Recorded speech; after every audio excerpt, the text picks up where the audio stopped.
We have all been there, right? You're staring at a textbook, rereading the same page over and over again, just hoping something, anything will stick. Well, if you feel like your old study habits are just not cutting it anymore, you are in exactly the right place. We're going to break down some scientifically backed methods to get you past that stressful, ineffective grind and start mastering topics way faster than you ever thought possible. So, here's our game plan. First up, we're going to completely dismantle the myth of cramming. Then, I'll show you how to actually prime your brain before you even start studying. From there, we'll dive into some awesome techniques for real deep understanding, learn how to make all that knowledge permanent, and finally, we'll cover how to master your focus so you can perform when it really counts. All right, let's kick things off with the one study habit we all know and, let's be honest, probably hate: the all-nighter. That last-minute, panic-fueled cram session. Yeah, it feels like you're being super productive, but it's actually one of the biggest illusions in learning. Does this whole scene feel a little too familiar? You've got a massive exam coming up, so you lock yourself in a room, powered by coffee and sheer willpower, just trying to force-feed information into your brain. It's so stressful, it's exhausting, and as it turns out, it's incredibly inefficient. And here's the science to back that up. After a typical cram session, your brain literally dumps 75% or more of that info within a single week. Just think about that for a second. All that effort, all that stress, and your brain just tosses out 3/4 of it. Cramming gives you this false sense of security. You might recognize the words on the page, but you haven't truly learned it. So if cramming is out, what's in? Well, effective learning actually starts long before you even open a book. It's all about setting the stage, both in your mind and your environment, for success. This right here is the foundation. And we're not talking about just one good night's sleep. We're talking about consistency. And hey, some of these might actually surprise you. Did you know that just changing your study spot can boost your ability to recall information? Or that music without lyrics, like classical or lo-fi, can seriously improve focus? And your phone? It's an attention killer, so just put it away. Even a quick walk can literally kickstart your brain's cognitive function. And please, don't forget about fuel.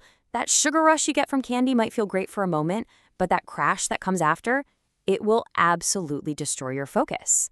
Your brain needs sustainable energy to really perform.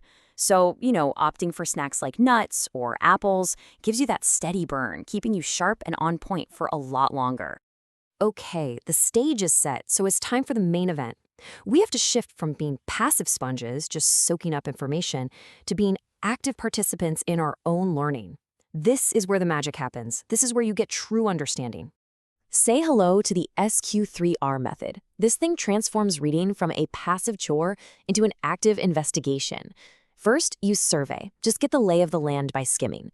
Next, you question. Turn those headings into what or why questions. Now, when you read, you're not just reading anymore. You're on a hunt for answers. After that, you recite it. Say it out loud in your own words to make sure you got it. And finally, you review to lock it all in. This very simple idea is the absolute core of one of the most powerful learning techniques ever, and it was developed by the Nobel Prize-winning physicist Richard Feynman. He was a firm believer that using jargon and complex language is often just a way to hide a lack of real understanding. So here's how it works. You take any concept and you try to explain it in the simplest possible terms, like you're teaching it to a kid. The second you get stuck or you find yourself reaching for complicated jargon, boom, you've just found the exact edge of your understanding. That's your signal to go back to the source material, fill in that knowledge gap, and then try to simplify your explanation all over again. It's an amazing feedback loop for achieving real mastery. Okay, so you use these active techniques to really understand a topic. That's fantastic. But how do you make sure that knowledge doesn't just evaporate in a few days? This next part is all about turning that fresh understanding into long-term, rock-solid memory. Now, this is a critical mindset shift, so listen up. Passively rereading your notes is not studying. The real work, the real learning, happens when you force your brain to pull information out of itself. This active retrieval is like flexing a muscle. The more you do it, the stronger that memory pathway becomes. And here are some super practical ways to do it. Take practice tests. Act like you're the teacher and write up questions you think might be on the exam. And here's a pro tip for flashcards. Resist that temptation to just flip it over and go, oh yeah, I knew that. No. Force yourself to actually write down the answer first. That's true recall. This brings us to this powerful idea called desirable difficulty. You see, cramming feels easy at the time, But spacing out your study sessions creates a healthy challenge for your brain. It has to work a little harder to recall information it's on the verge of forgetting, and that very struggle is what cements the knowledge in your long-term memory. It's a good kind of hard. And actually putting this into practice is way simpler than it looks. You learn something new, then you revisit it in these expanding intervals. A quick review the next day, another one a few days after that, then maybe a week later. Each review takes less and less time, but it makes the memory exponentially stronger. Okay, so we've covered the what and the how of learning, but there's one final crucial piece to this puzzle: mastering your own mind. How do you cultivate that intense, laser-like focus and handle the pressure when it's time to perform? This is the concept of deep work, a term coined by Cal Newport. It is that state where real breakthroughs happen. And look, in a world that increasingly rewards complex problem solving, deep work is arguably the single most valuable skill you can develop. It's not just about working hard, it's about working without distractions to create something new and improve your skills. The key to unlocking your focus is learning to tell the difference between these two modes. Shallow work is all that busy work, right? Answering emails, scrolling through social media. It feels productive, but it doesn't really build valuable skills. Deep work is where you actually learn, create, and solve hard problems. The goal is to consciously schedule dedicated, distraction-free time for deep work and minimize the shallow stuff.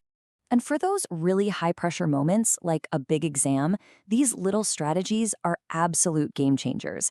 Physically writing down your worries can actually get them out of your head. Doing a quick brain dump of key formulas at the very start frees up mental space. And never, ever underestimate the power of taking a few deep breaths and using some positive self-talk. You've done the work, now you just have to trust your preparation. So there you have it. You're no longer just a passive reader. You are an active learner with a whole toolkit of proven strategies. The path to mastering any subject isn't really about raw talent. It's about having the right process. And now you have that process. So the only question left is, what will you master first?